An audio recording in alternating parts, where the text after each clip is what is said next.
Hello, Jen. Happy Hello. Samhain. Yes, happy Samhain to you. It's just a couple of days before big day. There are some witches I know who celebrate it on the closest full moon, in which case we've already passed that. I like to celebrate it from the full moon all the way to October 31st. So it's a couple of weeks. Wonderful fall festivities. But maybe I'm just party hungry. I don't know. We are going to talk a little bit about Samhain today and about the veil between the worlds. But first, we want to set the mood for our lovely listeners. Would you mind singing for us again today? Absolutely.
Guess who's back? Yay. Thank you. Welcome, Samael. I actually have two things. The first is what Samael just said. The second is a poem that a dear friend of mine sent me last week. And as soon as I heard it, I thought, I want that on the podcast and share it with everyone. I'm going to do what Samael said first because it's very brief. And then, if it's all right with you, Jen, I'll share this poem Oh, of course. because your singing brought through Samael, but it also reminded me that I had this poem waiting in the wings. Samael's words that were awakened by your singing are take the time, friends, to watch the leaves fall. In this time of striving and conflict, let your soul be rocked as the breeze rocks the leaf that has let go of its branch. Come to earth, join us here, and be soothed. And then the poem I have is called On Waking, and it is by a poet named Rosemerry Wahtola Trommer. I have never heard her name pronounced, so I hope I am doing it correctly. But the poem again is called On Waking. In that vast land that exists between dream and waking, there is no I and no other than I. There are no borders, no citizens, no factions, no right side, no wrong side. A realm of pure openness where I am not aligned with any feelings or beliefs, where I am wholly breath and being. How would it be to bring such openness into the day? Fly across the lines of I and not I, the way a bird flies between countries, cross state lines, cross fence lines. To know the self as seamless, undivided, even as it pours the coffee, even as it drives past the signs in the yard, even as it watches the news. That is beautiful. Thank you so much for Lovely. sharing that. I love it. It seems very timely to have that little bit of remembering. Samael often talks about we straddle worlds, that we like to organize ourselves and everything around us into this is good, this is bad, this is me, this is not for me. And but that when we can really join with everything around us and have an open heart, we find that those borders fall away, walls start to crumble. And then the challenge is, of course, to keep that openness as you open up your news feed and you get into the carpool line and you sit in traffic and you make your lunch. And I know that Jen and I both hope that we help to bring a little bit of that into your days as you listen. Um, Absolutely. And one thing that I think it reminded me, it really tied into our last week's episode, is stillness. And for me, what she was describing, that space of stillness and the energy of stillness, that's what that is for me, that in between, outside of all of those lines and those borders. And so I thought that was a really timely thing to bring in as well. and since we're talking about the in between spaces, the liminal spaces, we are approaching just 2 days from now, Samhain. I wanted to talk a little bit about Samhain for people who might not be familiar with it, and also what I was taught in my particular tradition. So in witchcraft, there are 8 big holidays.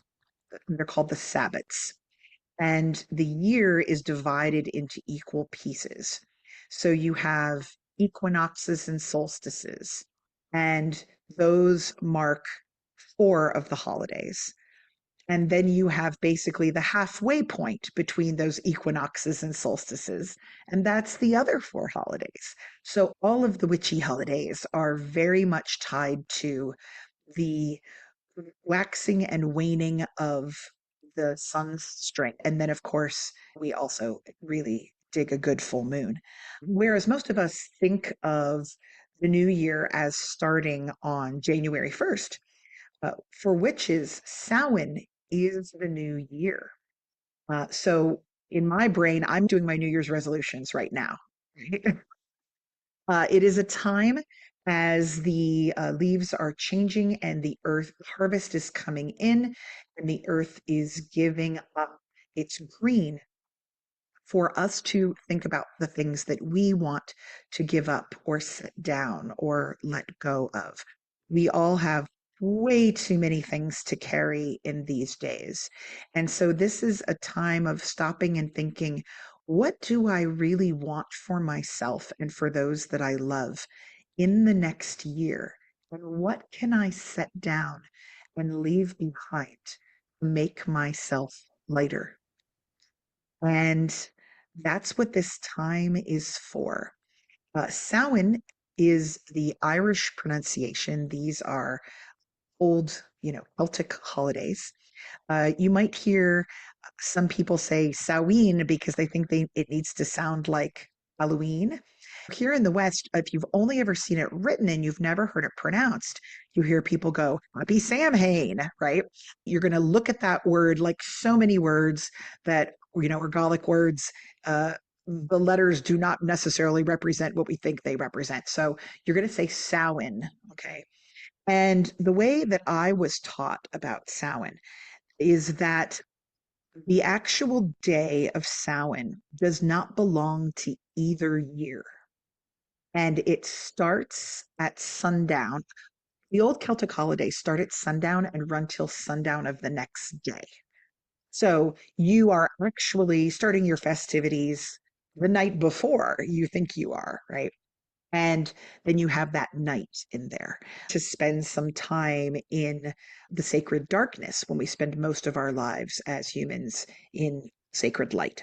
So the story that I was told and that came up in my tradition goes like this.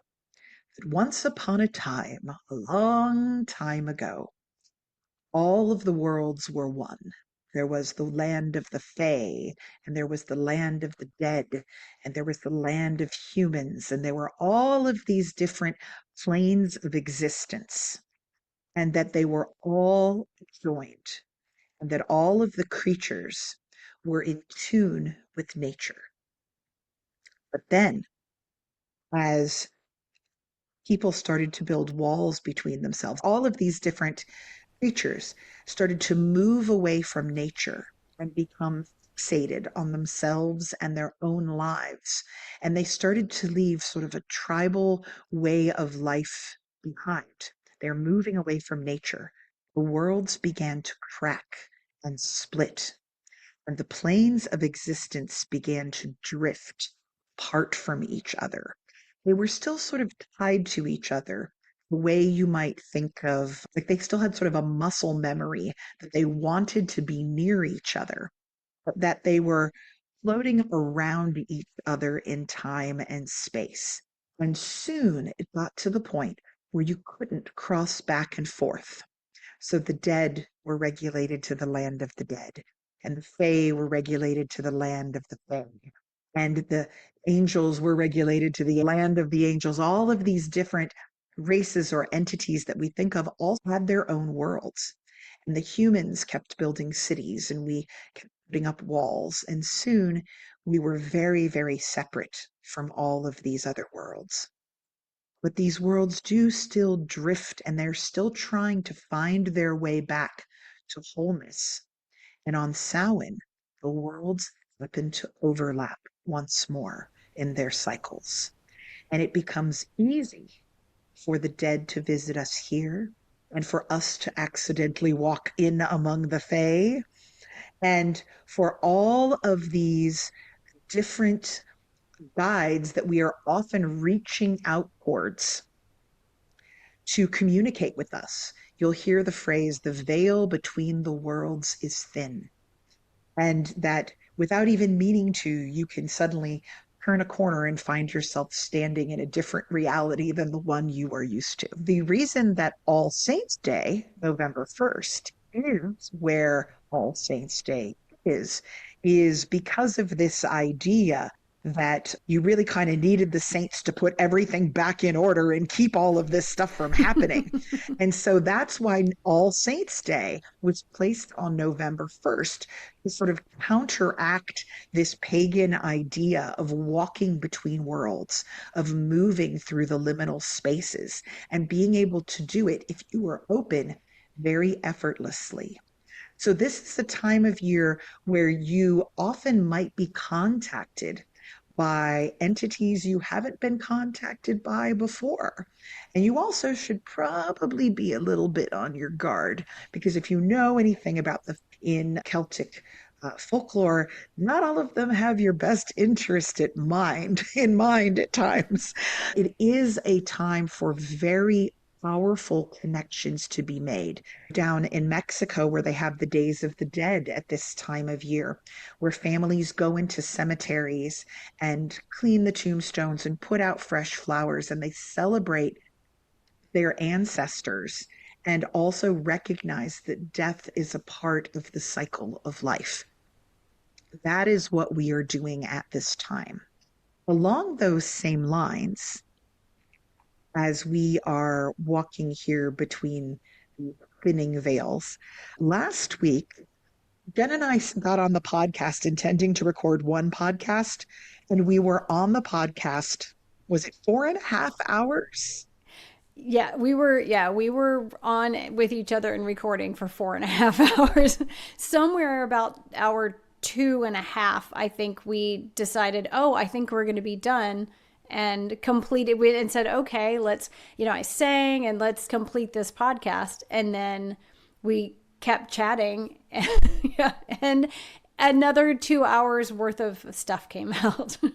It was pretty wild. We forgot to do basic human things like eat and pee. Samael was super chatty, and afterwards I had to have a lie down for several days just to recover from the intensity of the conversation. What you didn't hear, if you lit, so we edited last week's podcast to end about where we thought it was going to end, but there was a lot more material after that. And the thing that was the most interesting to me that came out of that material is, as we were talking about angels and Samael was talking with us, Jen suddenly became aware of a presence in her vicinity. on her end of the podcast because we are recording this over Zoom. And she also had a ringing in her ears. And I'm trying to remember exactly what you said. Well, you guys will get to hear it in a few minutes. But the upshot of it was that there was something that had decided to start visiting Jen after she sang the second time. And Samael identified that visitor as Michael, as in the Archangel Michael. We're actually going to let you hear this discussion. That was the end of our previous podcast. On the other side of it, we thought what we would do is talk a little bit about what do you do when you feel something, an entity of some sort, reaching out towards you. I have talked to a lot of people. Some people have very positive experiences with things reaching out to them that end up being spirit guides or protectors or teachers. And then, of course, there's also the, oh, whoa, I woke up from a horrible nightmare and there was a dude standing over my bed. Like sometimes other things find their way in that aren't so pleasant. And you need to do a little bit of clearing and defense in those cases. Jen and I both want to share our experiences about times that we have felt something reaching out towards us and what we did in those situations. So, what we're going to do now is let you hear the end of our Samael and Angel conversation and then Michael arriving.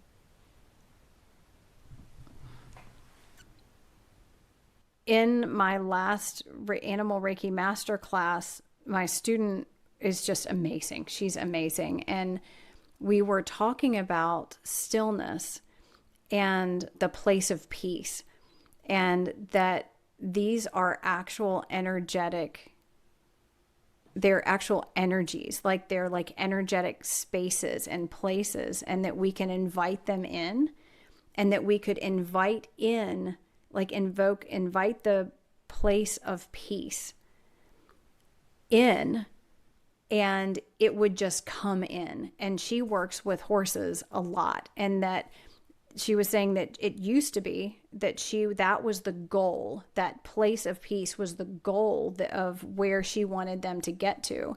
And when she started calling in the place of peace at the beginning, that the animals relaxed and started out there, and then they could do so much more work.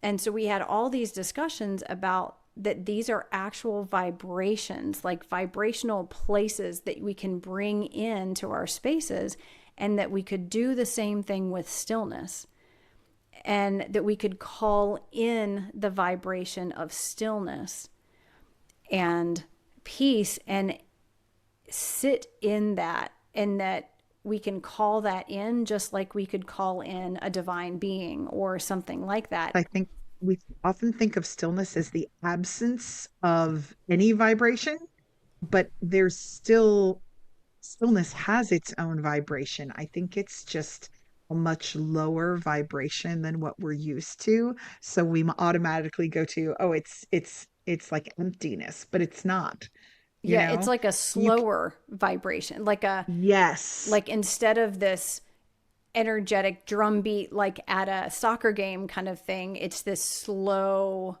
pulsing, like the heartbeat of the earth kind of um kind of rhythm, that because it's so slow, it's not quite as obvious as your really intense faster kinds of beats.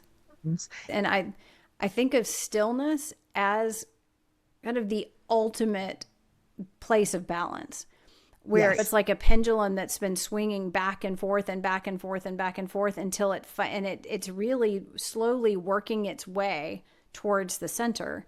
And then when it stops there, it's actually like the absolute, the place of absolute balance, where both sides have stopped being separate and everything has Yes. come together. All the energies are together at that point in the field.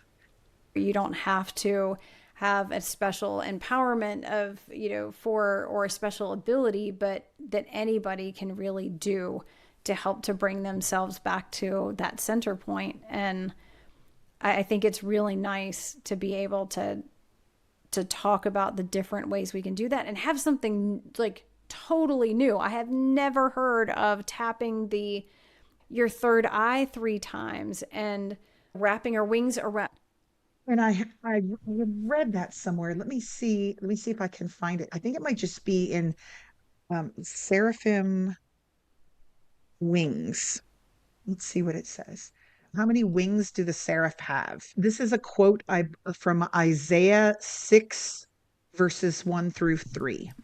Above it stood the seraphim. Each one had 6 wings. With twain he covered his face, and with twain he covered his feet, and with twain he did fly. And one cried to another, Holy, holy, holy, holy, holy, holy. There's one thing on here too that says the Yeah. seraphim are supposed to be basically made of eyeballs. Now Samael's just cracking up. Um, he's saying humans say many things. He's just sitting there laughing.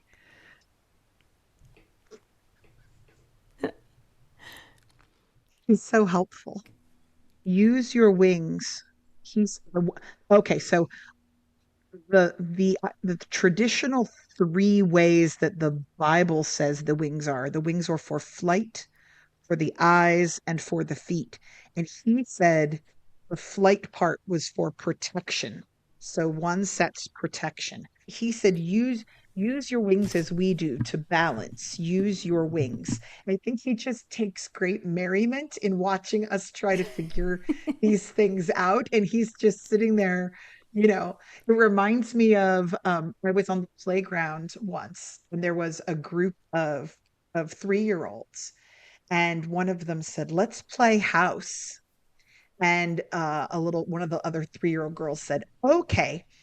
And she said she was pointing to her friends around her, and she said, "You be the baby, and you be the sister, and you be the brother, and you be the daddy, and I'll be the mommy." And then she still had an extra friend, and she said, "And you be the honey, and you be the," and she'd heard her parents call each other honey. So she Oh, assumed it was a separate role, and so she was trying to make on beyond mommy and daddy, there had to be a honey right. too, because that's what they called each other. And I remember just sitting there giggling as she tried to figure out the social structure of a family based on what she'd heard. There isn't a separate role as honey. I mean, I guess there could be if you looked at it a certain way. But I remember thinking that was so funny. And I think a lot of the times we're sitting here talking and going, wait, are we supposed to do this? And he's just giggling because okay, you don't giggle. Okay. Um, Apparently he wants to make that very clear. He does Um, not giggle. that came out very sternly. I do not giggle. Is huge. It's so funny. I had a whole list of all these questions, and then we didn't ask a single question of Samuel about like the angels and stuff. But like professionally, do we need to? Is it better to invite in all of the angels and whoever's supposed to be coming in to help out comes in and helps out? Or is it better to call on this angel for this and this angel for that? Or do we need to dismiss the angels? Like there's this thing about you call in all the angels and then you release them at the end. You release them from the healing. And I was thinking, well, that kind of sounds an awful lot like I'm commanding them and demanding that they do something. And it seems horribly disrespectful to me to even say, like, I release you as though I had some kind of power over you to begin with. And then Samuel was saying how angelic society was very highly ordered and ritualistic. And I was like, well, maybe it's a custom. And so then I'm being rude by not doing that. He just said, we release ourselves. Just thank us, Umshala. I thank you very much. That is 100% how I felt. But then I kept, because, but I was like, why? Why would you ever need to do that? I'm sure that they know, like, when they're done, feel free to go. I'm not in control of anybody. But there are a number of things where I've seen where people said, you need to release them from the healing. I'm thinking, well, in that case, I don't know if I should have had them there to begin with, because it sounds like it's almost like against their will. That doesn't sound nice. Also just said, we never go. So I guess So they never go. They're just there. I they never love that. go, they're there. So, Yeah, I just kept oh, thinking, I was like, this would be so helpful. he says, we appreciate acknowledgement. And that was another thing. Somebody was talking, people talk a lot about calling in angels and asking them for help. And some people say you should be saying, angels, please help me with blah, blah, blah.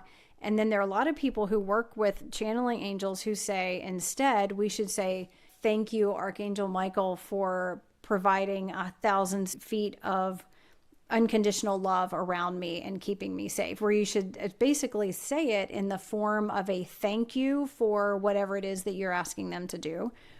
So just even in the phrasing of how to best ask for the help, is there a way that's sort of the preferred way or the most respectful or effective? He just said, it is always good to be polite. But remember, we are different, but all divine. Humans like hierarchy. You are not an angel, so do not worry. Okay, so like the angelic society being very ritualistic, it's like we don't have to worry about following all of their customs and things because we're not an angel. Well, that's good, because I was thinking, well, I don't want to offend one. It is understood that you are what you are. We have our own society. Right. He seemed to be like cute little humans. As long as you're polite and you're good, we're good. But it sounds like among them, there's a whole nother Yeah, shebang going on. That's a that's a whole nother whole thing. They're different thing. expected to understand how things work because they're of that culture. Is that correct? Yes.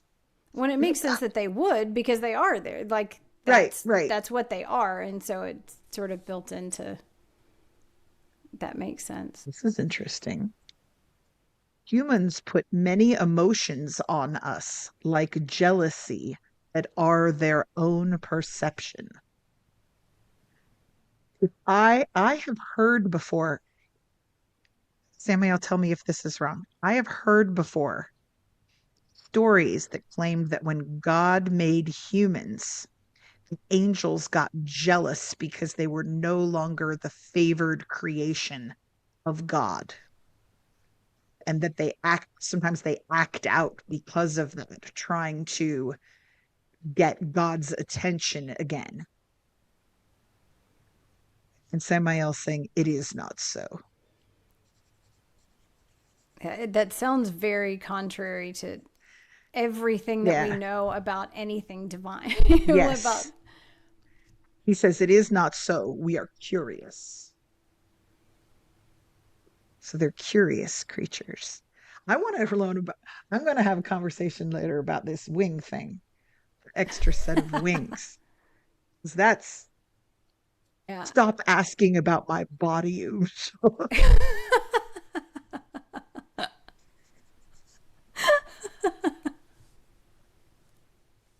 Gift to show rank. Rank where? Like, I look a bit like her. But are you saying you have like bat wings? Now I'm just getting a stare. Okay. I was gonna We're going to say, stop talking about his body. Stop um, asking about my body, Umshala. It was a gift to show rank that I look a bit like her. I'm assuming this means, and we'll see if he protests again. I'm assuming this means that because she started off as human, but now she's something else, that the wings may be a gift in whatever realm she exists in to show that he's associated with her. Is that correct? I got a nod. yeah, I was thinking it seems like it has to do with where she is. And I remember reading something about that she had tricked. no, some like prophet or something into sharing the word of creation or something like that, and that in that she used it to grow wings or something, like using the Oh, word of something, she was able to then grow wings and flew out and was able to then kind of escape the the world where she was in earth. And I'm trying to think where, and of you course they would just, turn it into a trick. Yeah, I mean, it's like the stories would of course make it some sort of trick and not like, he says, no, no, I am the word she used. oh, because he is the word. And so he gave There's her the also a wings. story about a book of knowledge that Samael's supposed to throw in the ocean. Okay, hang on a second. Now we're just getting more laughter. Okay, hang on. Word Sammy means blind, which is the original meaning of the name Samael. Presides over the second solstice and the west wind of the fourth Takufa, angel of death in Hebrew amulets, associated with Mars, the left side, the north, and Tuesday. Okay, now he's just laughing about Tuesday. Being associated with negative acts in ancient Jewish history, such as planting. Is it book of Greek versions of the book of Enoch? One of the Watchers. Where is that story about the book? In some writings, Samael and Lucifer are confused with each other, and Lucifer's path is supposed to be the left hand path. There's a story about him and a book where these other angels tried to destroy this book. I am keeping looking. Okay, hang on. After his destruction, he's first mentioned in the book of Enoch, which is part of Jewish Apocrypha, along with being one of the rebellious angels in Enoch 1. He's one of the watchers who descends to earth to copulate with human women. Some say no, that doesn't make any sense. He's telling me, no, no, no, that makes no sense. That makes no sense. Is There, it like the book of knowledge? there's a story that says something about certain angels thought that humans shouldn't have access to this book of knowledge and they were going to destroy it. And they thought that it was God's will, but Samael saves the book, I believe. And and then the other angels are kind of freaked out because God is like, yeah, that's what he was supposed to do. Now I can't find the story. This story, I have it somewhere. Um, yeah. I do many So things other angels say I should not do. so that was one of the things. At some point we're going to have that conversation, because that was one of the things that we were going to ask him, was that if the angels have personalities, what kind of perspective he has on the elephant versus that we do. If I were calling in angels and asking their perspective on what should I do, or their perspective on the world and what's going to happen, would we get different answers from different angels because of their own opinions or perspectives? Or do they all have, they're all looking at the entirety of the elephant and they're all seeing the same truth? So we might get a slightly different flavor to the answer, but that the answer would be the same. Okay. So if we ask Samael what to do, would he say the same as if we asked Michael what to do? No, No. there are many kinds of angels. No, no, we do not see everything. I see more, but I have my own work as well. So wait, wait, wait, wait, wait. If we go back to the idea that humans are divine beings who chose to incarnate in these bodies in order to have experiences and try to learn to move forward through them with grace and compassion? Are you saying you are also on a path where you are supposed to be learning things? Yes, yes, yes. I do not just shepherd you along. Oh, So I guess are all then basically all aspects of the divine both working as community with helping the need to help each other and on their own journey of discovery and evolution or you self are discovery and evolution. divine. I am divine.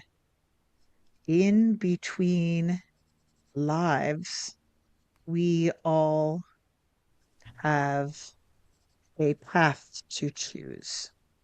I am not incarnate. I remember. You will remember too once I come to take you home. So if we were going to, I ask, progress and good. change just as you do. Okay. So are you saying you learn from this experience just like we're learning from this experience? Yes, yes, yes. We seem to know so much because you cannot remember this time.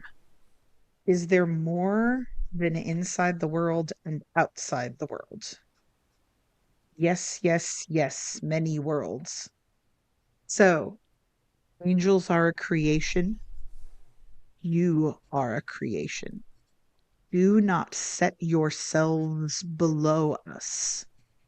It is your situation. that that part makes it as far as looking at it as our situation. It's like it's only because we chose to be in a body right now. That's why we don't know and remember. So the fact that he knows and remembers, it's like if I chose to put on noise canceling headphones and a blindfold, and then I was asking somebody to help with something, it's like, well, it's only because you chose to put on a noise canceling headphones and a blindfold that you can't see and hear. It's not because you're any different than me. Like, we're not any different after we put on those things than before. You have to relearn each time you enter this world blind. It makes me wonder, so if I were to ask Samael what I should do and he gives me an answer that's different than me asking Archangel Michael what would be the best thing for me to do in a situation, who should we ask if we're looking for guidance and we're looking for what is in the highest good for us to do or to happen? How do we know who to be asking about what? Like, are there specific specialties to where it's like, well, if you're asking about physical health, ask Raphael, or if you're asking about protection or something, ask Michael? Or is it kind of like talking to people here where it's a matter of perspective as to what the right thing to do is? Because Samael sees it in one way and Michael sees it in another way. And I don't know, I guess each could be right or wrong depending on the way that you look at it. Take advice. You must decide. Your answers come from within. It is who you trust. You will feel which is your truth. So that's really fascinating because in my mind, I would have always taken it as if an angel tells me this is absolute truth, not this is one of the perspectives to take in, or that I could ask three different angels and get different answers and then decide what resonates. Like, I would never have thought of it that way. Remember, angels have perceptions too, and their experiences shape them. I chose to support Lilith, others did not. There is free will, but our society also shapes us. So angels are individuals, yes, but with common traits, just as humans are individuals with common traits. Our roles are different. We were created for our roles. Therefore, we often make different choices, but choices that differ, that seem large to you, are often not of consequence to us. So when he was saying that humans put feelings like jealousy onto angels that are not things that they experience, do angels feel other things like anger or resentment or feelings like that? If he's, chose to support Lilith and the others did not, is there an animosity between them because of these different choices, or do they accept that it's kind of an agree to disagree, like they accept that they have different perspectives and it's okay, and it's not something that causes some sort of rift or um the way it would in a human sort of world where people would say, well, I chose this and you chose that, and they're almost become sides. Okay, so you asked if they have emotions. He says, yes, yes, I feel fondness for you. Oh, And then when you asked if they had animosity, he said, no, no, we understand that it is our individual path.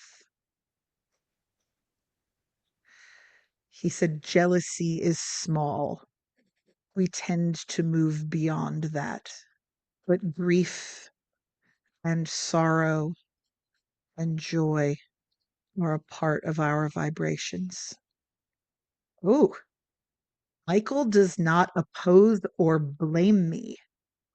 Our adversarial relationship is a fiction concocted by men. The first time I've ever heard it mentioned. Michael.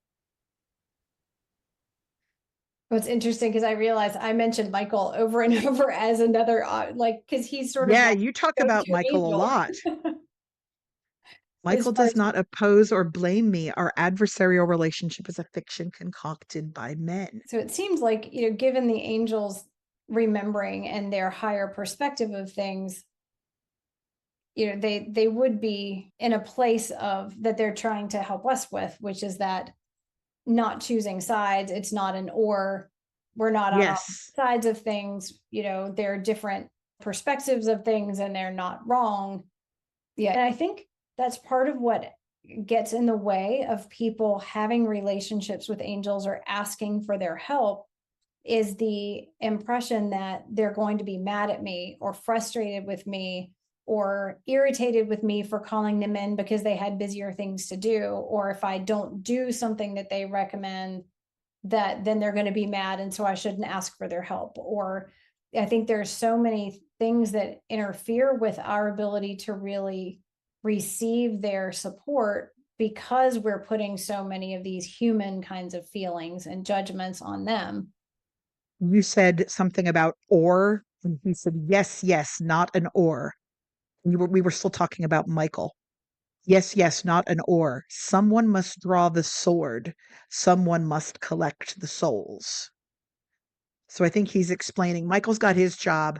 I've got my job. Like Michael works in accounting and I'm the marketing dude, and we're all part of the functioning of the company.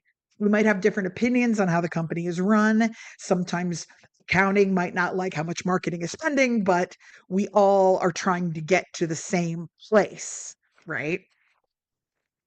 Then he said, when you call us in, that is part of our work to help guide and heal, to bring balance without revealing too much. That is a fascinating aspect there.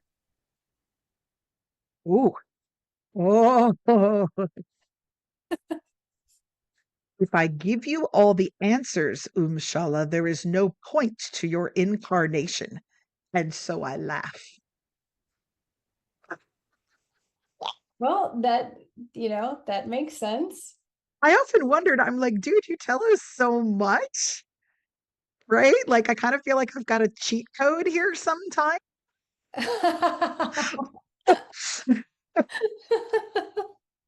Okay, I don't have the cheat code. Well, and I think it sounds like us having access to them is part of the program to begin with. Yeah, Like yeah. if part of their job is to support us, then it's not cheating, it's using the rules of the game. It's using the tools that we came in here for rather than stubbornly saying, no, I'm supposed to be doing this myself. And it's like, no, that wasn't the plan before you came in, and it doesn't need to be the plan now. But handing over the controller and having them do it for us is also not part of the plan. We gently encourage and correct as allowed. I will not tell you the future, but I can help you cope with it. So this is no point in asking you what's going to happen in the election, right? which No. is which is so interesting because I've listened to so many podcasts and been in direct conversations with people who channel angels, and a lot of them say that we're talking about this kind of tipping point and this shift that's happening in the world, and that um for a long time they were saying we don't know, we need to get to the point where enough humans are awake to themselves and awake to their purpose so that we will kind of reach this tipping point. And once we've reached this tipping point, then our a shift, like this shift or this ascension, is kind of assured. It's just that we don't know how long or how it's going to work.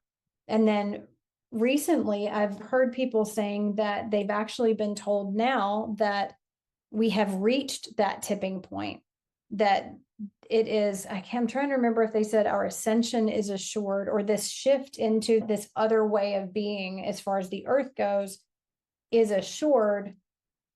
But that, so I'm wondering, can they really be telling us that if they can't tell us the future? And and it's not this is exactly what's going to happen or this is how it's going to happen, but there's enough momentum behind this that this shift is going to take place. And some have said very clearly within like your and my kind of lifetime that at least there's going to be this massive shift in the way that the economy is going to be run, and then politically that everything's going to sort of collapse and then be rebuilt in this new way. And it's interesting if he's saying, I can't tell you that, and that's something that they're not allowed to tell us. Where is that kind of coming from? Or is that somehow not so much information that it's still allowed? He said, remember, your view in this body is short. Many still choose not to look. Things rarely happen the way humans think they will. So it's really maybe our misinterpretation of the messages. We all hope for the shift, but there is still much to learn here. Judgment Day is not a day. So he talked before about when the people in this world can look at each other with the same love when they don't remember their divinity as the beings outside who look at each other with love when they do, then that is when the shift happens. And then on earth as it is in heaven, that is when the shift happens. That's right, right? Mhm. When I almost wonder, the sense of Judgment Day, it's, this outside thing of when we will be judged, but it sounds like it's really more of a matter of when we stop judging and when we wake up and recognize that we are divine and that everyone is divine and everything is divine, and start acting that way. It's like the opposite of Judgment Day. Like the moment when each person, and maybe that shift happens at a different point for each individual. It's not like everything all at once, but each individual lets go of their own self-judgment, which helps them let go of their judgment of others, which helps them step into that unity and heaven on earth. He says, yes, yes, yes, yes, yes, yes. Humans judge. We do not. There is no feather on the scale.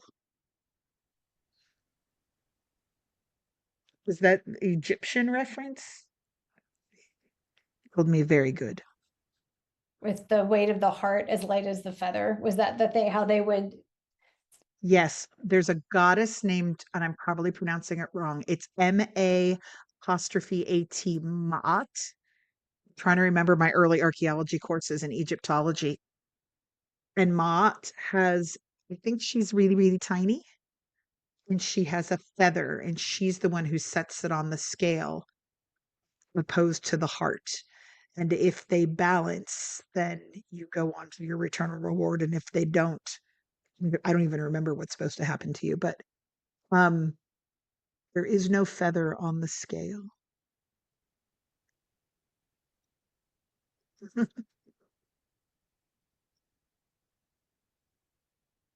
Just when we thought we brought it back down to earth, my brain starts to leak out my ears again. I know, like, and we've expanded again. Something he was talking about when I was thinking about going back to when he was talking about angels and they each have their jobs to do. Michael draws the sword and he collects the fallen. And I was thinking,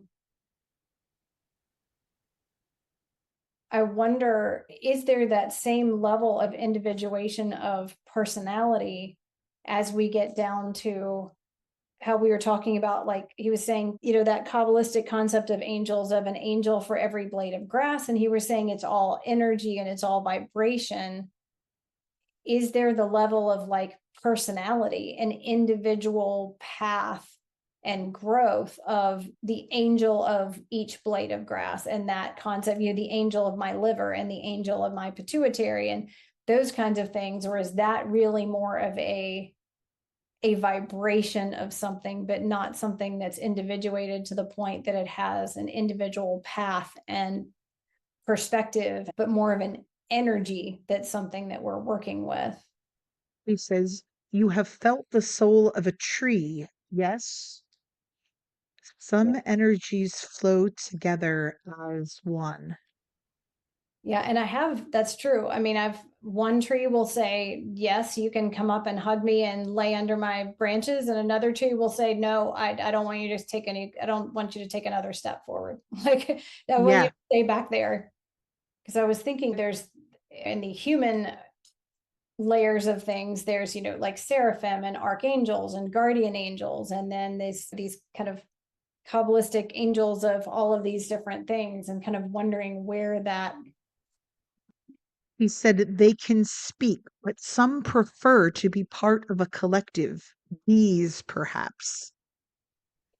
That's fascinating because a lot of people have talked about, when we talk about animals, that they're like a hive soul, like that all deer, for example, like wild deer would all work together as like a hive soul, and they're working towards the overall sort of evolution and growth of deer as a thing.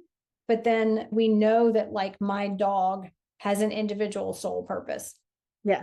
And so it's like the more that some of them that are working in direct relationship with humans, or may have a more individuated kind of soul, begin to take on their own soul purpose, whereas then maybe the deer in the wild have their more of their own thing. And yet there's like the deer who keeps showing up at the same place for Keith when he's on his runs. Yeah, I guess they all maybe get to choose whether they want to be a part of that more hive kind of soul, or a more individuated, once again, not or. And So if I go back a little bit, they can speak, but some prefer to be part of a collective. Bees, perhaps. So the waves flow as one and dance. Their focus is there, so they may not choose to speak separately. The closer to the wild, to God, the closer to the joining behavior. So things in nature on earth, part of their consciousness is in the collective if they're of the wild. He says yes. Stars sing both joined and separate songs. Angels do the same. Oh, We understand harmony and have it as a focus. Most humans do not. That is why I enjoy the singer singing. He brings harmony, really lacking in this realm. It reminds me of my people. oh, Ah, that's now we know why really he likes to beautiful. hear you sing. That's so Stars sing both joined and separate songs. Angels do the same. We understand harmony and have it as a focus. Most humans do not. That is why I enjoy the singer singing. She brings harmony, sorely lacking in this realm. It reminds me of my people. Can't you just see the angels whenever you want? He says we are working. Often our focuses have to be apart. wow. You remind him of home. That is like the sweetest thing ever. I I am so honored. I'm I love the insight about the animals. This it's so much like what I had come down to with the, yeah, the hive kind of things, and so much that they talk about in, shamanism. And because of that, they're very, so they're willing to sacrifice themselves for the whole. One that's sick or older will separate itself from the herd so that it is more easily picked off and the rest can continue. And um I've heard of individual animals taking in, almost like embodying the illness of a herd or something, so that they can clear it with their physical body by dying with it. It's like they actually clear the collective of deer, as an example of whatever that is. Yes, he's still talking about you singing. Oh my goodness. Today, the power of the high note, it had God in it. It reminds me of looking at a city with hope. Wow. And I was remember he was talking about that thing that he told us about Lilith when he was talking to Lilith. And he talked about standing on a hill and looking down at the city and the walls crumbling. So he uses this city imagery quite a lot, looking at waiting for the walls to fall. But it reminds me of looking at at a city with hope. Wow. It's interesting as we've been talking, and I think ever since I sang, I've had this strong energy presence feeling and this ringing in my ears that tends to happen when my understanding of it is that that's when there's another divine being overlapping me. Mhm. And I've been wondering, I was like, is this Samael helping me? Is this another being that is here that's coming in? But I hear, Ah, hello, Michael.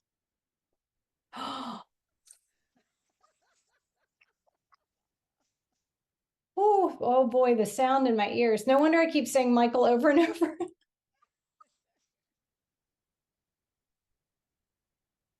Oh,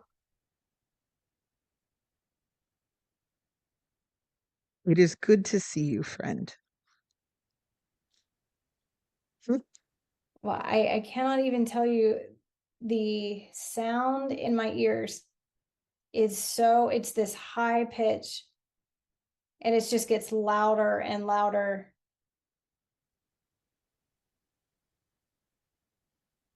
Yeah.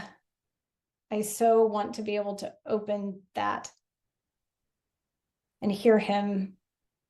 So right before this, I read an activation from this woman that it was told by the archangel she is an angel activation practitioner, and they told her, they gave her this thing to read, or that they wanted to put out there for free on the website for people to read, because sometimes that will open them up to it. And I read it right before the podcast and was considering doing this activation thing with her.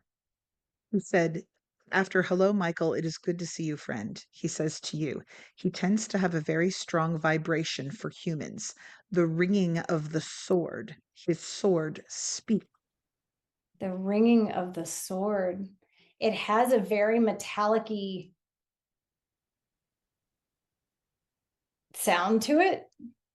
Like, it kind of reminds me of the vibration of the gong when the gong when I sing, the gong sings with me. I don't know if you can ever hear it. Like, it sings with me, but and granted, the gong is much deeper, but it does remind me of that. His sword speaks. Your ears are hearing its echo. Wow. Oh my God. A cool sound. I wish I could describe it, but it's getting more multifaceted. Like, there are more overtones, maybe would be the word. Huh? You know how and the gong is singing now. You know how, like, a Tibetan bowl or a Himalayan bowl, when you strike the side of it to ring it, it has all these different overtones at once. Yes, Like yes. that, only it's very high, like very high pitch. Keeps going afterwards. Apparently, this has something to do with the sword. So I wonder, is Michael around me a lot, like the way that Samael's around you? Or did he come in for this kind of discussion, or was called in by my singing? He was drawn by the singing. He recognizes it, and it touches his heart as well. He heard the voice of God in your calling. How can I best use this presence or work with this presence for, I feel like I'm like, he's here and I'm hearing his sword, and I don't know, I'm like, how can I feel like there's something that I should be doing to make the most of it, make the most of it, or use it to help others somehow. Or wow, I'm just still amazed at the sound of his sword. Samael says, he watches. And then you said, what can I do? He said, you are already doing it. Sing for him some more out in the wild. It will please him. Then you must speak to him directly. Okay. And it's, I mean, when I think about it, I call him in every day, sometimes multiple times a day. I mean, when I think about it, I talk to him a lot in the sense of asking, for protection for my family and protection for others. And yeah, I would love to have more of a conversation. That's so interesting. It just dawned on me that in my Reiki master class, and we learned about doing healing spirit attachments, and it hadn't gone particularly well given the way that I think it had been done, which I think was really not the way that we were supposed to do it. And it felt like it was incomplete. And the teacher said, I have this vision. Is there somewhere you can go out like in nature and sing and finish this yourself? And so I went down into the lot below us that at the time was just a lot and was this big open thing. And I stood there and I sang and was just asking to be cleared. And it's interesting to me because going out and in the wild and singing is how I managed to, I think, be cleared of the rest of whatever it was that was needing to get cleared from me. And Archangel Michael is who I would have asked. That's a really fascinating full circle thing. He says, yes, yes, you are familiar to him. He respects that you wish to protect. And then Samael did the 3 tap on the forehead and like a little bow and asked, can you see him, Umshala, to me? And I said, no. And he said, he answers the same. So they have bowed to each other. They've acknowledged each other. It's interesting to me. I don't know if you see it, but to the left of you, I've noticed all I see is this intense bright light and it overlaps your arm. And I've seen it now for a while, and I'm sure some of it has to do with the time of day and all that kind of stuff, Yeah. but it seems like more than that. Because it's actually pretty dark in this room. There's no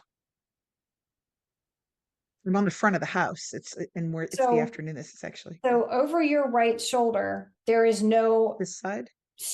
there's no super bright light behind you. I mean, there's a square of light on the hallway back there, but not. Oh my God, you're right. Yeah, I was gonna say, can you see it? The whole doorway looks like it's full of it. Yeah, it's yellow, it's golden, and then intense white light. Yeah, that doesn't look like that in real life. Wow. He said 2 teachers connected to their teachers. So Michael is one of her teachers. Yes, yes, yes. So am I seeing Michael in that light? Like, I feel like that has to be someone. Yeah. Samael tends to be over here. Although what's interesting is, remember I told you about the woman coming up to me in Odyssey Gem, and she was a stranger and she's a psychic, and she came up to me and she said, I hope you don't think I'm strange, but there is a man standing next to you and he helps you with your writing. Oh, And yes. she described him as being on this side of me. Usually when I see him, he's either across from me, but like when I'm doing the podcast, he usually appears on my left, like sitting at the foot of my bed. But it's just interesting that you sent something to my right and that woman did the same thing. Samael, where are you? It's something like I am everywhere. Like, literally, look, I am everywhere. Yeah, I was thinking, I was like, Flippant seraphim. All right, so what you just heard was the end of the recording from last week. But Jen, I'm very curious because I know what it feels like when Samael is in the room with me on this end, but you had Michael in the room with you on that end. And I know there was the ringing in your ears, but can you tell us a little bit more about what that felt like? yeah. So, and gosh, it's hard to find words for this. It's almost like I more see the sensation than I do. It comes to me still more visually than feeling. Like if I were to describe what the feeling looks like, which I know is a very strange thing to say, it's as though the back, I tend to feel it in the back of me, like as though he's standing behind me, but like kind of has stepped up into me to some extent, to where I feel it looks in my mind's eye like this thick layer of kind of semi-translucent whitish light, and that it goes into me, like into my physical body by maybe 3 inches all along the back. But I also have this sensation that goes beyond my skin behind me for maybe a foot or so, to where there's this feeling that it's like I can feel it both in my energy field and then penetrating my body by several inches. And the sensation, and it goes all up and down. I'm not sure. I don't know if I feel it a lot in my legs, but I'm also sitting. So if I were standing, I feel like would feel it more. But I feel it especially from, kind of the base of my torso, like from like my sits bones all the way up the back of me, up my shoulders, my spine, my back, the back of my neck, my head, and above my head, and all into the backs of my arms. And there's this like vibrating, I don't want to really say tingling, but if you were to sit on a big speaker, like those big stack kind of speakers that they have at like a rock concert. Yeah. Like if you were to sit on one of those or stand really close to it and you feel the vibrations through your body, and they were just to can have like a continuous really loud note, that's maybe the closest I can come to that sense of that. Like it's like feeling the vibrations almost of music, but it's a steady, constant kind of thing.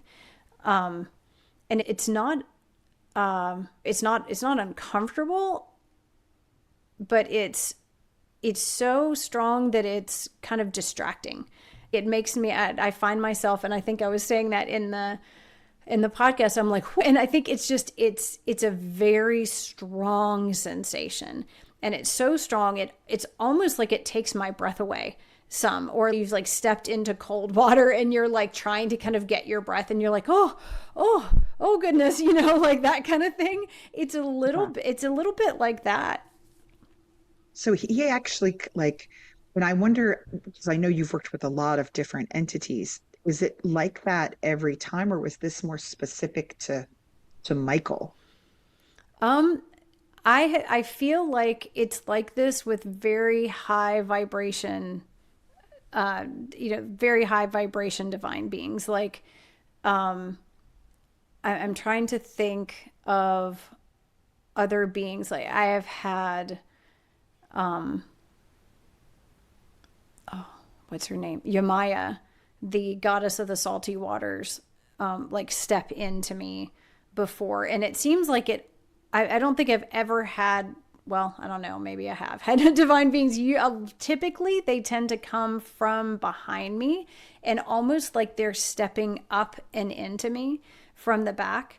And this sensation, while I would say I think it was maybe a little bit different, and I've had this sensation before though, actually with beings from Orion, that came into me once when I was in a sound healing and kind of advanced consciousness sort of studies through the center of light. And we were in a class and I had talked about that I would hear this ringing in my ears, this like high pitched sound, and that I had come to recognize that it meant that there was a being that was overlapping my energy field. And that I had felt this with beings from Orion, and I was asking the instructor, like, do you have any sort of techniques or tools or things, or, what can I do? How can I connect with them? And then at one point he said, Jennifer Taylor, the beings are right there behind you, and you please turn off your camera, Paul, mute yourself and go see what they need. And I was like, whoa, okay. And I had a similar kind of feeling of that overlapping the back several inches of my body kind of sensation. And I felt that it felt a lot like that with Yamaya, but I feel like more of the energy actually came into my physical body. Yeah. But yeah, I've had this kind of sensation with a number of, high vibration divine beings. It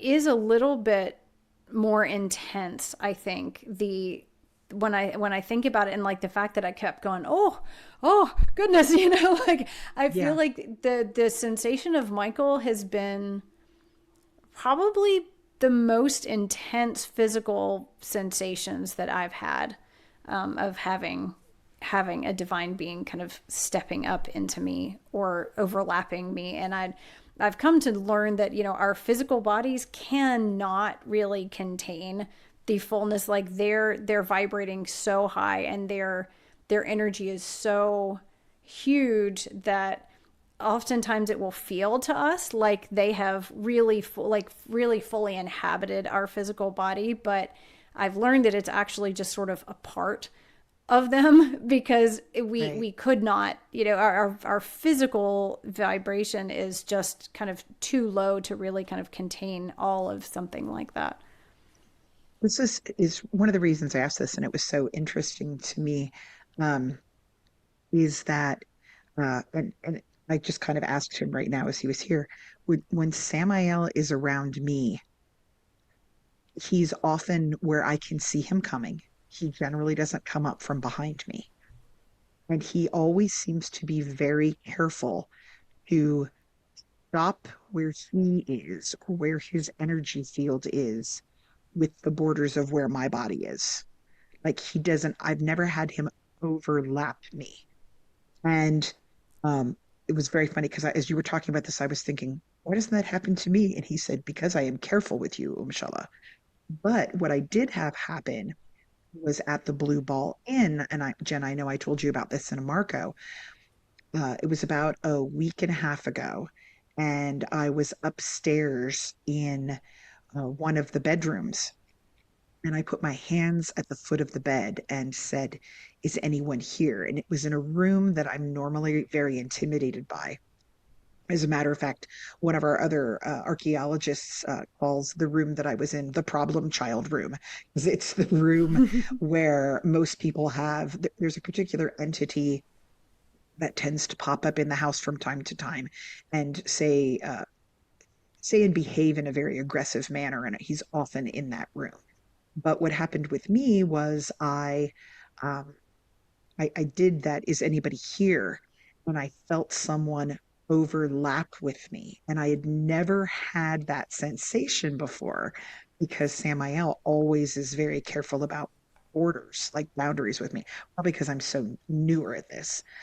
He doesn't want me to get, cold feet and chicken out.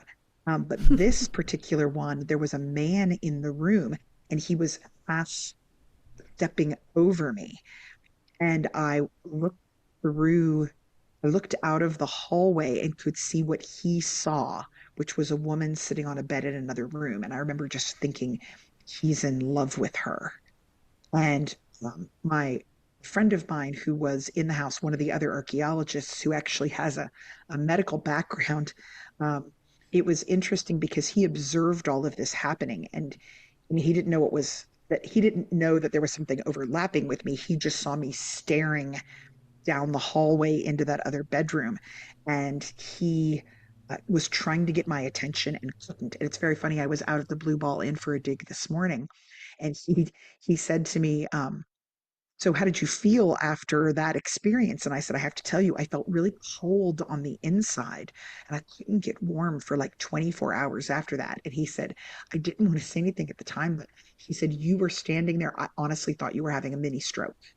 He said, because you were so unresponsive and like your mouth was just open and you were just like you weren't blinking, nothing. He said, I literally thought you were having a stroke. And I was so relieved when you turned and went into the other room, even though you hadn't answered me. And I was like, oh God, I didn't realize it was that extreme. He just told me that a couple of hours ago. But that was the first time. Samuel is always sort of like, hello, I'm here in the room. Here I come. Like he's trying, I guess, trying not to scare me. And then I can often feel like the physical. like if he touches my arm or if he's sitting right behind me, he doesn't usually overlap. And so that experience with, I guess it was a spirit or a ghost in the house where I was overlapped with is closer to the experience you're talking about, where they actually are in your personal, like beyond your personal space, not just in your energetic field, but super inside. And I hadn't had that before the blue ball in. It's really interesting to me to hear you describe it that way and go, oh, I guess, the particular entities that are visiting you are just like, we're coming in. Yeah, I think there's definitely a difference. So what you definitely, I mean, you definitely had someone stepping over into you. I think the I think it's a good example of the difference of what it does to you to have an unhealed spirit that is not vibrating, at a particular high rate, who there was very unhealed and still stuck at this out of a body, but still stuck on this physical plane, doing his work, partially coming into and partially inhabiting your body for a period of time, versus having an extremely high vibration, whole, healed kind of energy step in. For you, it was, I think, Rita, really, you're depleting, like that just cold feeling that you couldn't get rid of. And I've had that kind of sensation. I've not had that kind of overlap sort of thing, like with a spirit that way, but there's definitely a difference. And I think the cold is something that for me is a good indicator. Like I think I read in a book once where somebody said something about it was like a bucket of cold air was dumped over them. And that feeling for me tends to indicate something unhealed, something that's not here, stepping in with this high vibration healing kind of energy, but something that is rather using your energy. Yeah, And the difference in how that relates and how your body responds, and how, whether that's a good thing for you or not, right. is really dramatic, and I think the feeling, while sometimes the angelic feeling, there's a coolness to it. It's very different. It doesn't have this sense of there's no sense of fear for me in Hmm. that.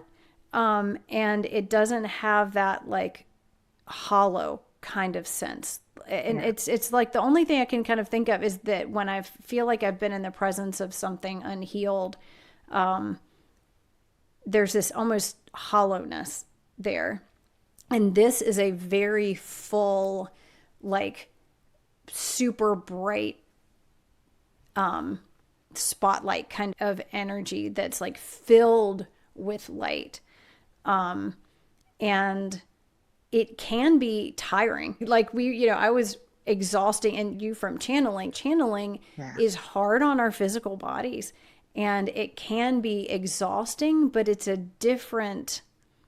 kind of a different feeling. It's a different thing that happens. And one of the things that I like to really set for myself on a regular basis is that I am sovereign in my energy, and I only allow what I, in my Reiki lineage, is considered third heaven and higher energies to inhabit my being or step into my energy.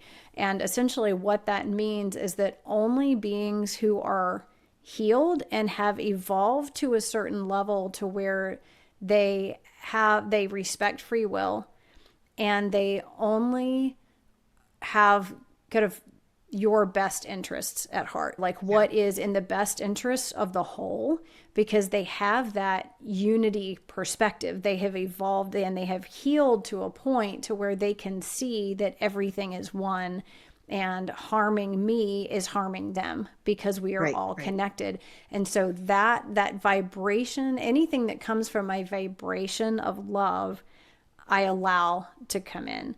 And so I think that's part of, why I was thinking about, so why would Samael be stepping outside of you, be outside of you, and I have them coming in? And it made sense to me that I've kind of developed that kind of relationship with my guides, in that when they come in for me, primarily it's because I'm in a healing capacity. So I'm in a Reiki session for someone, I'm doing sound healing, I'm channeling, I'm actively inviting in. When I sing, I consciously invite aspects of the divine, third heaven and higher, to speak through me, to use my voice, to use my body, to use my energy to bring through the highest healing vibrations that I can. When I sang and Archangel Michael came in, part of my preparation before singing is that inviting in and opening up to anything, that vibration, to use my voice. And so part of that, like when I'm doing a Reiki session and Yamaya stepped into me and was stuff, it was because I was asking her to come in and bring her healing. And so she was utilizing my energy and my physical body to help to bring that through.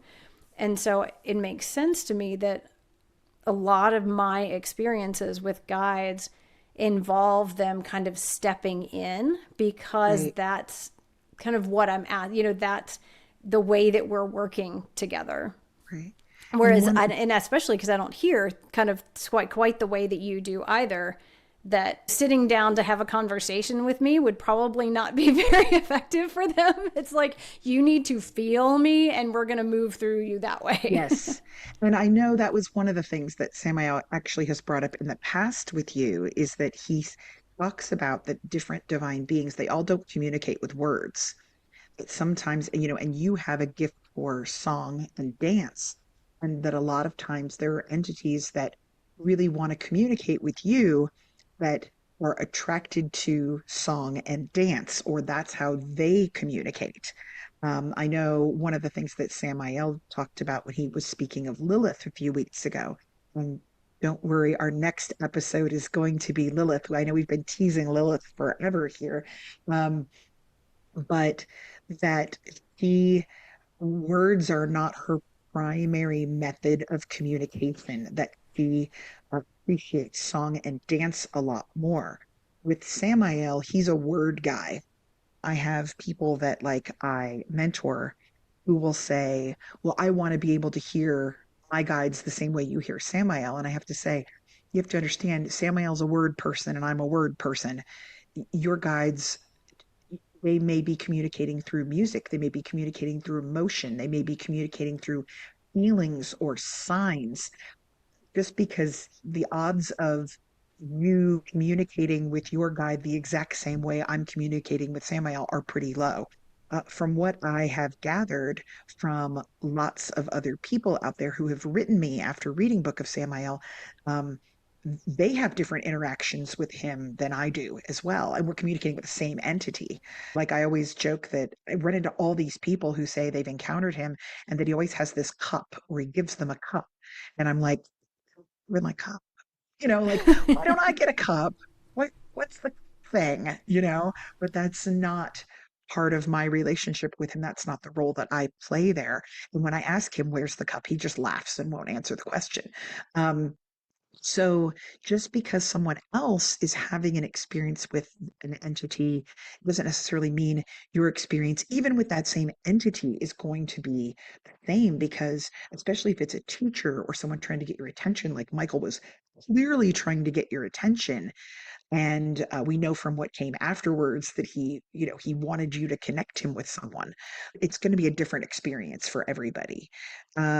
The other thing that happens to me, and it happened both in the house before the spirit was there, and it happens all the time with Samael, is I tend to start to disassociate right before they start talking or right before they arrive, where I just sort of, like when you have a fever and suddenly the world starts to look like it's happening on a movie screen.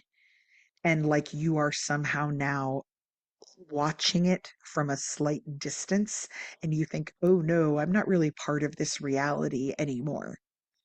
That happens to me usually right before Samael starts talking to me. I will see him and then I start to disassociate, or I will sense him around and I start to disassociate.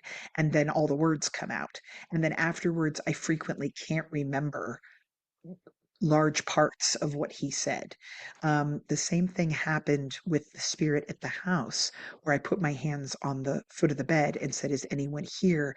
And then there was that same like disassociation sensation. Maybe that's just how I do it, you know?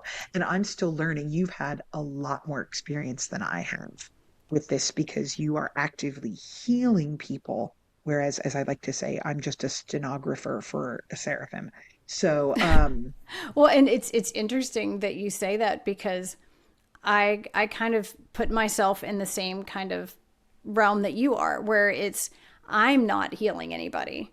I am bringing through and allowing healing energy to come through me, and it's like you talk about you as just like being, a stenographer. I talk about myself being like a marionette, and so I'm like, okay, use my hands, use the skills that I have, use my body, use my voice, and it just sort of comes through me. And I feel like it's very much the same kind of thing. I personally don't have nobody can heal someone else, but they right. can access, they can connect them with a source of an infinite source of healing energy. And when the divine beings come through me and are working through me, it's really them doing the work. It's the angels or the goddesses or whatever divine beings that are doing the work, and the Reiki that's doing the work. And I'm just, it's funny because I feel the same way. I'm like, I'm just kind of like a marionette or a puppet and allowing myself to just surrender to that. But it's interesting that how you were talking about that feeling of dissociation, because I realize I tend to have that too. And it was as you were talking, I was feeling more and more. I guess it's Archangel Michael because he's been around a lot. And as we were talking about it, I was feeling it. And I have so much of the sound in my ears. And I was feeling that I was having a hard time focusing on what you were saying because I was feeling that dissociation, and I hadn't ever really put it together as to, I don't think I would have recognized that that's kind of part of what happens if you hadn't said that. So I'm so glad that you did, because there is this sense of, for me, I feel like it's a stepping back. I literally feel like I'm stepping back, like my spirit is sort of stepping back, maybe a half step out of my physical body, and it's like a place where I can observe, and I'm more connected to my spirit body, my light body. And so I'm like sort of half connected with my physical body, and more kind of more than I normally would be in touch with that spiritual energetic reality. And it's like that energetic reality becomes more palpable and more real than the Yes. physical world. And I think that's Yes. maybe the Yes. best way I Yes. can Yes. articulate it. Yeah, it's like all of a sudden it's the same kind of feeling I had like we were hiking in Boulder and we were on this mountain, and the energy of the mountain, there was so much energy that I told Keith, I said, it's like the energetic reality here is more real than the physical reality.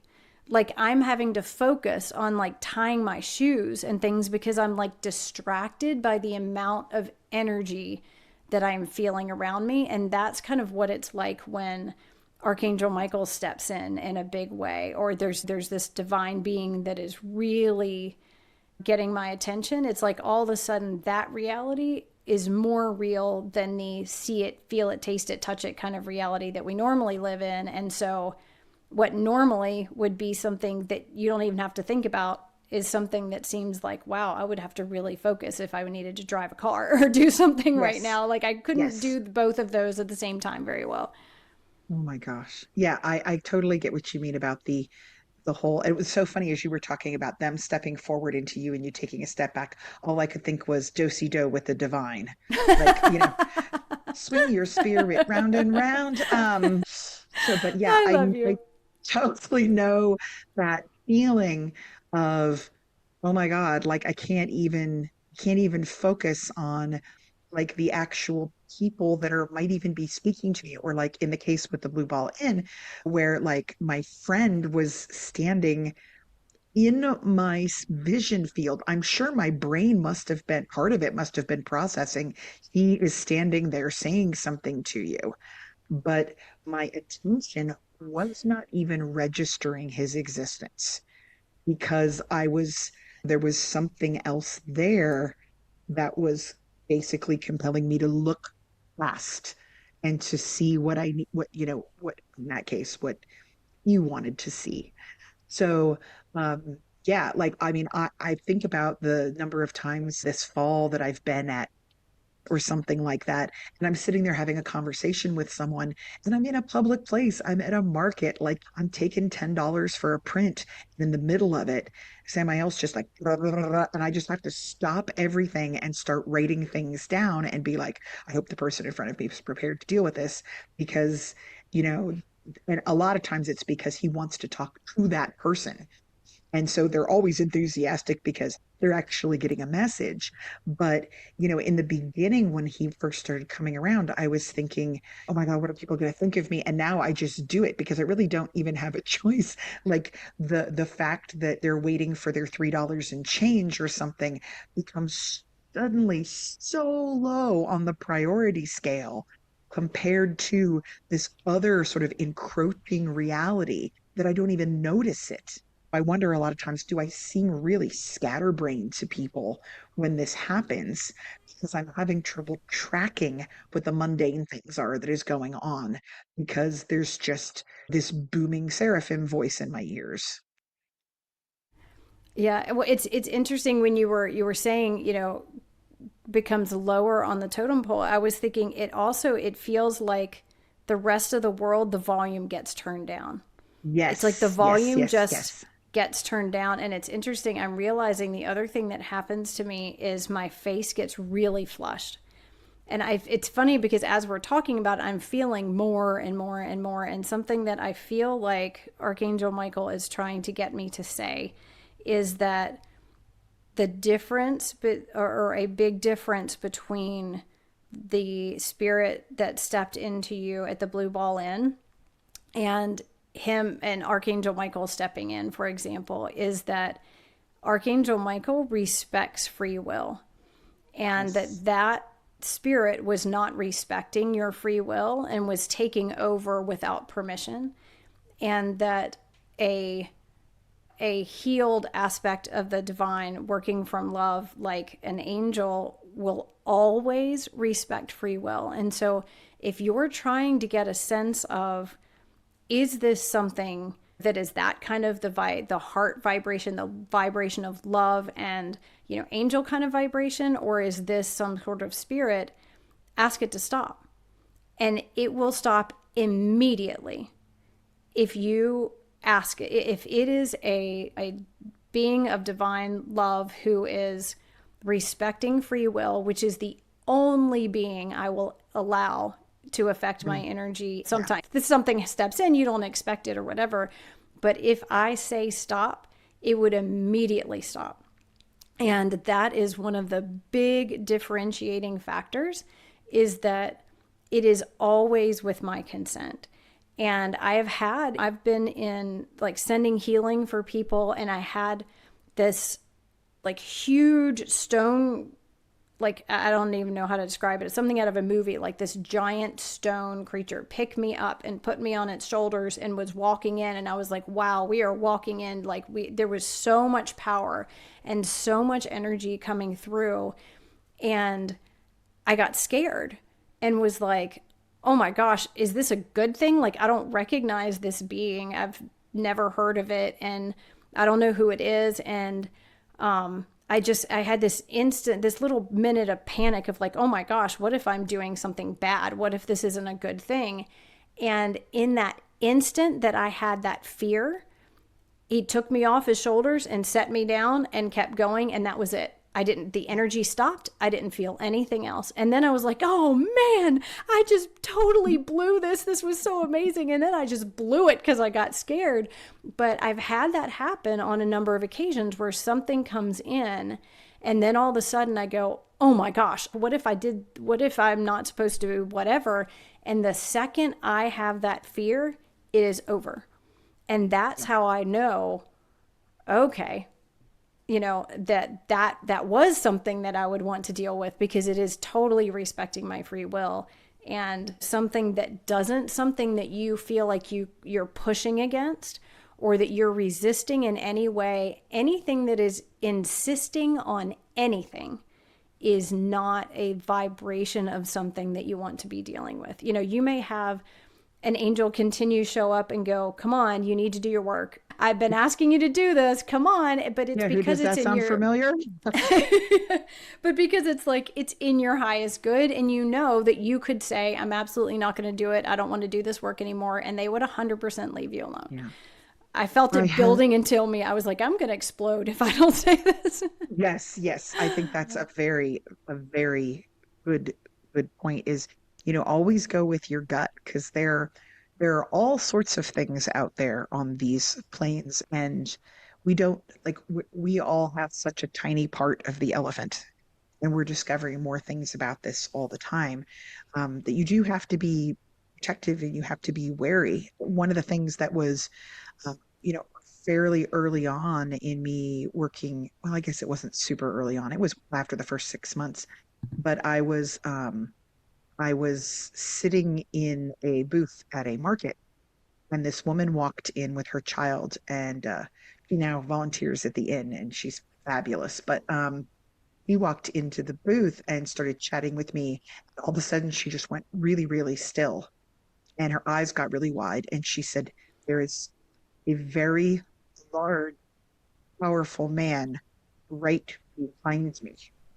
And I said, "Oh, I know who that is."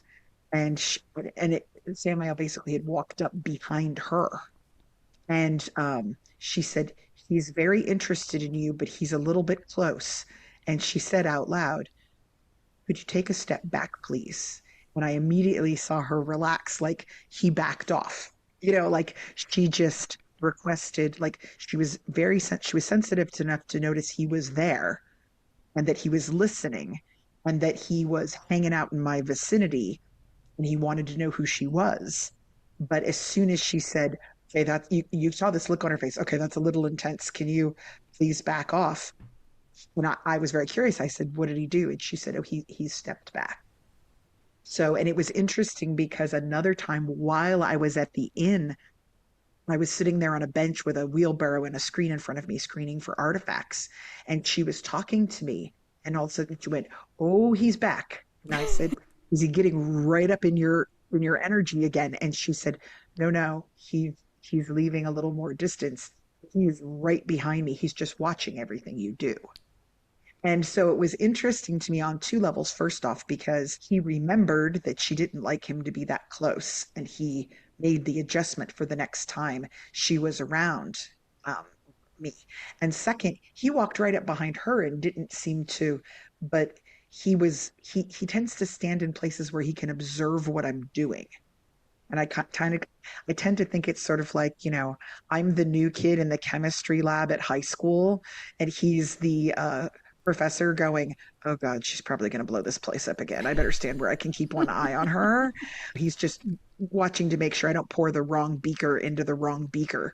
It was really interesting to me to have someone, in the first time, she was a complete and total stranger, walk in and then say to me in mid-sentence, "Hope you don't think I'm insane, but there is something behind me, and he is huge." And then the next thing she said to me was, "Do you know a Samuel?" And I said, "You're one letter off."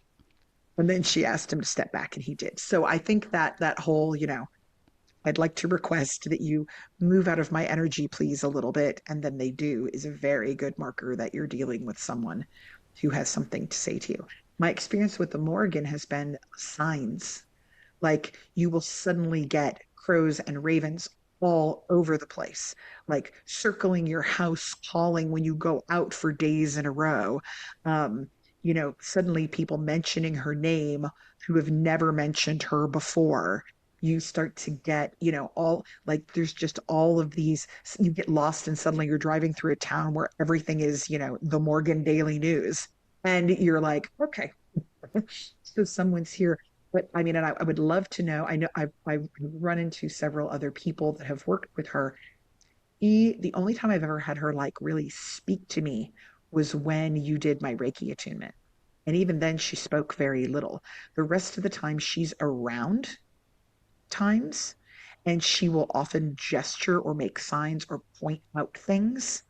And she appears in dreams, but it's a completely different interaction that it is with, say, Samael, who will, sit next to me in my Jeep as I'm driving down the road, and he's just talking about stuff. It's a very feeling of a different entity coming in.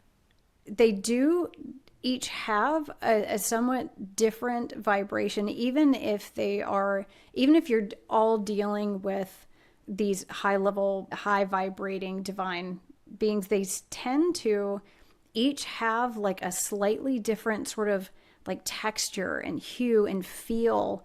If you're somebody that really feels the presence of things, maybe you're not visual and you don't hear anything really, but there's just this sense of the energy. Oftentimes, one of my, and I talk about it all the time, Jonathan Goldman had said that they tend to come from the same direction also. So if you're sitting and you're calling in and you're asking someone to come and work with you, oftentimes they will approach from the same direction. So you may feel like, okay, in my energy field up diagonally to the left, there's this, like, for some reason, for me, like Jesus tends to hang out on the left.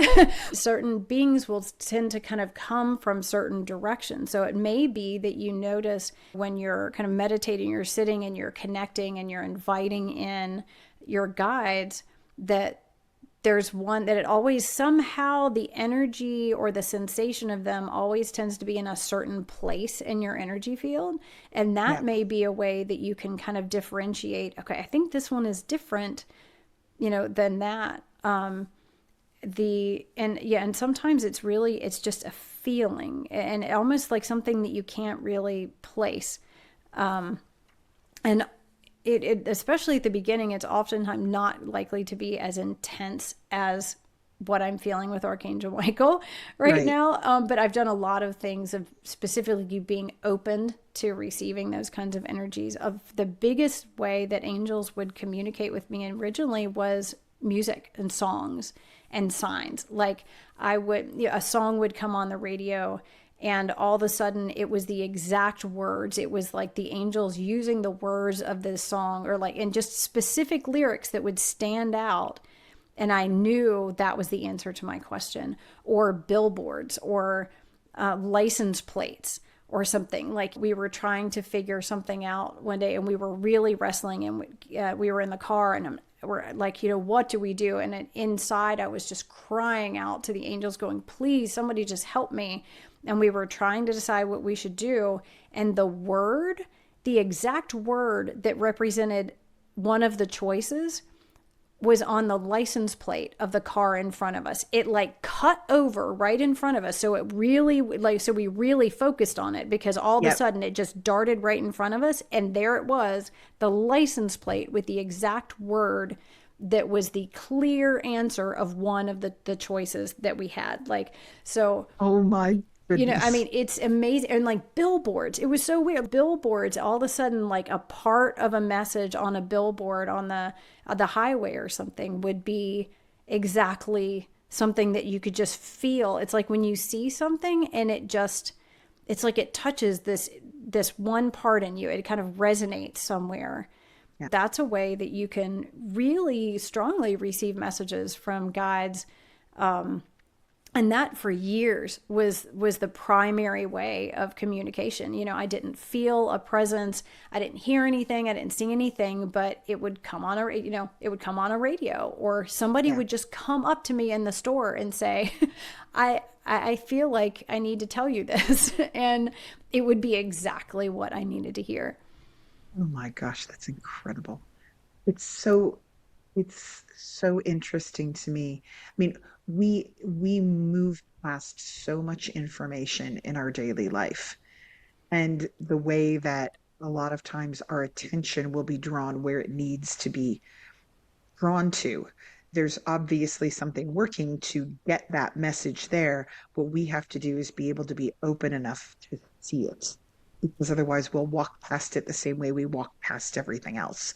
And so, just I think, and a lot of it is practice. It's just taking time and having the courage to take a deep breath and say, what do I hear? What am I seeing? If my yard is suddenly full of crows for 3 days in a row and it's never happened before in the 10 years that I've been here, like, what is going on? What do I need to be looking at that I'm missing?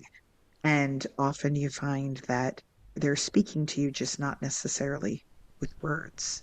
Yeah. Um, And so, there's that delicate balance between being aware of what's happening and just being aware that, signs and messages and support comes from you to you from all different places, and becoming hyper vigilant. And for yes. me, that's a hard line to walk, because like when Archangel Michael came in at the end of that podcast, I felt like, oh my goodness, this is such an amazing thing, and I want to hear what he has to say so badly. And then I was trying so hard that I I kind of blocked myself up. When you get to the place where you're like hyper vigilant, where you're like straining your eyes desperately trying to see, or straining your ears desperately trying to hear, that brings you out of balance, and it's harder for you to receive. So sometimes, like that, like you're talking about, like crows or something will happen, and I'll see this bird and I'll know it's something important, but I'm like, okay, what is it? And my brain starts going a million miles an hour. And that takes me out of the place where I can really receive. And so I try to remind myself I want to be aware and noticing, but without being in this straining kind of place. Sometimes the best thing to do when you're trying to figure out what a message is just sort of relax and breathe and let it go, and just let your guides know, okay, I know this is important.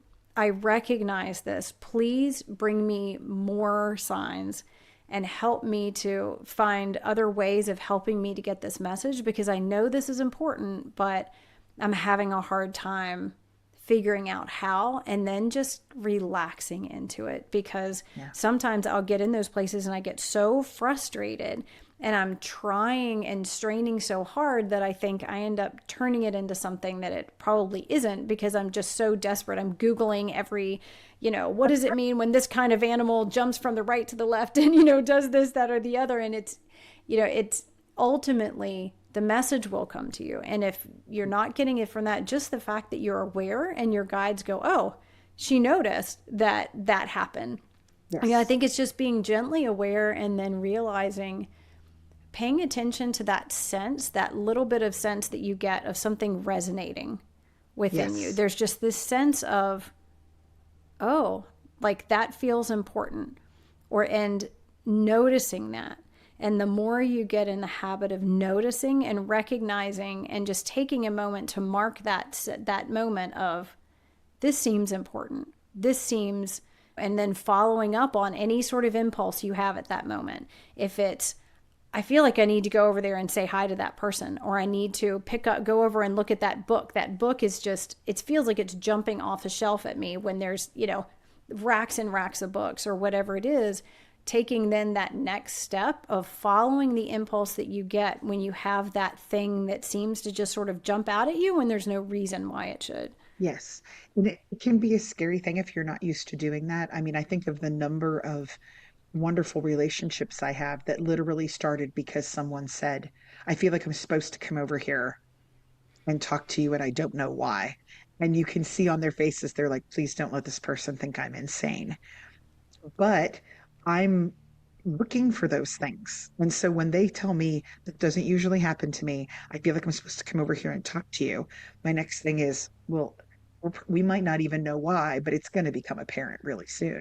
And then from there, we often find, you know, connection that we didn't know was there.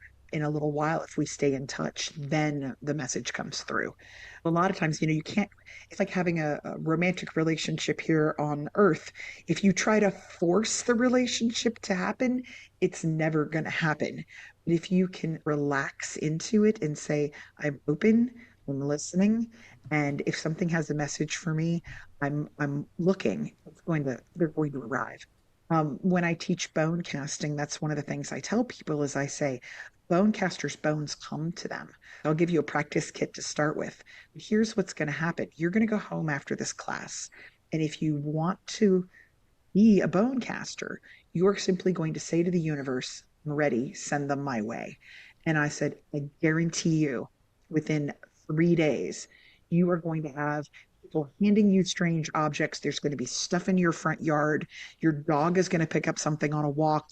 A child is going to find something and hand it to you. You are going to have more bones than you know what to do with, more little objects to cast with. And then I always end class and I go home and I would love to know what happens. And about 2 days pass, and then I start getting those emails. Holy cow, 10 bones have appeared in my life in the 2 days. I can't believe it. All these things are coming to me. And it's just being in that state where you're open and saying, all right, send it my way. And then sitting back and relaxing.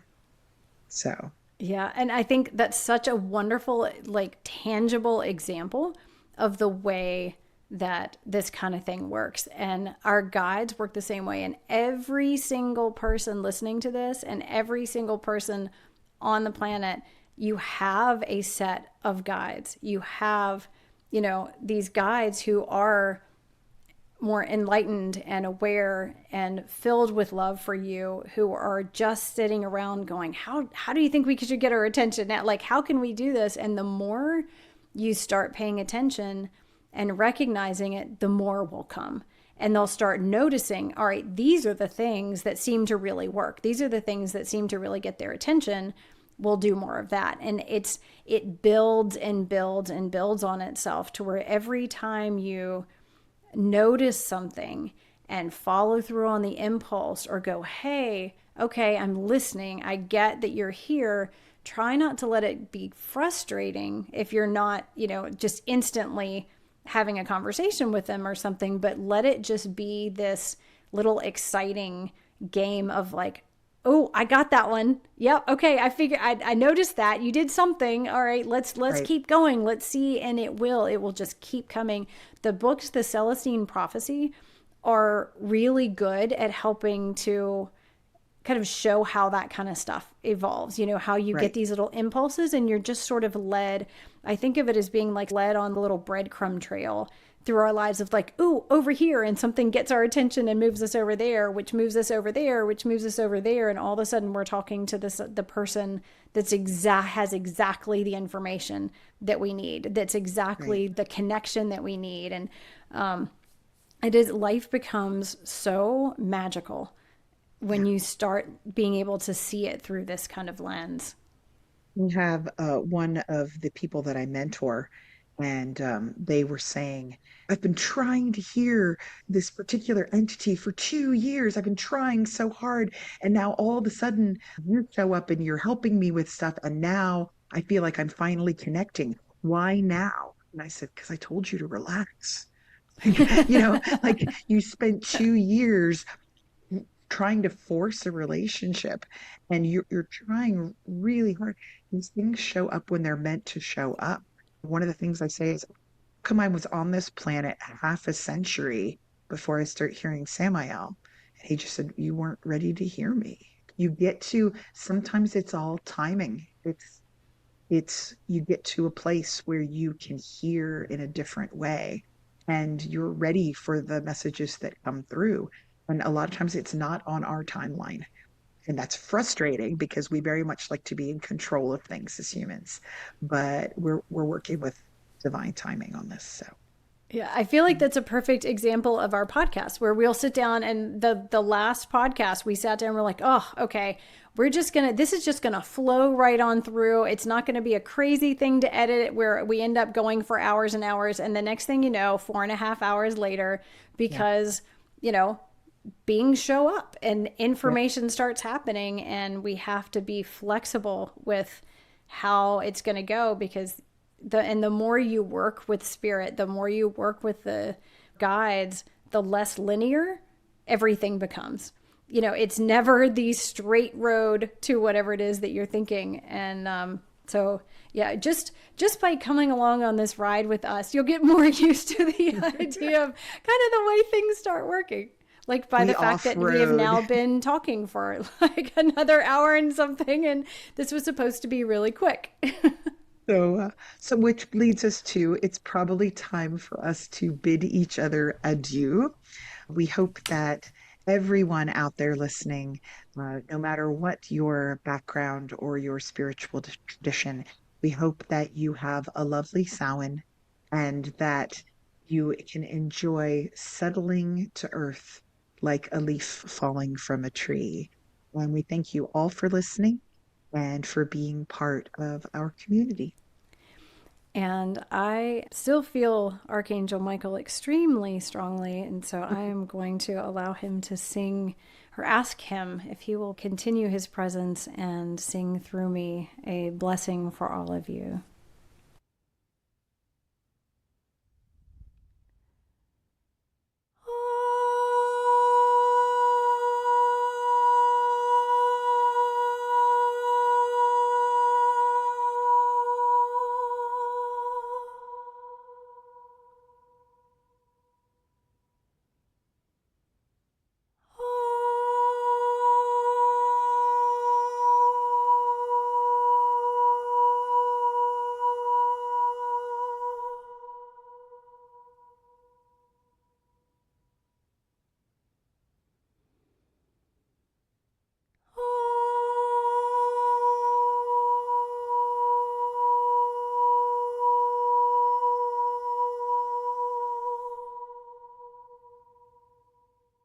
Well, that was really different. And at least in my head, sounds a lot like his sword. So um, he definitely has a different voice. I don't know if you can see it on the notebook here. So this is what came through as you were singing. The ringing of the sword, Shala. In her voice, I hear the blessed ringing of the sword. That is very validating because I was like, oh my goodness, it's that metallic-y. I hope it sounds to other people the way it sounds in my head because I was like, this is the clearest sound of the sword that I've heard. So, yeah. So there you go. There's the sound of Michael's sword as blessing and protection for all of you. And I kept thinking, I was like, are we going to do something more melodic? Or, you know, is there more? And it was like, no, Nope. no. It is Nope, that good was and all. it is good and it is enough. Well, thank you so much, Ken. Thank you And as well. And thank you to um, all of those who are with us and coming with us on this journey. And we look forward to connecting with you. And feel free to reach out if there's anything that you would like to add to our discussion as well. and be sure to tune in next time for our talk on Lilith. Be well. Be well.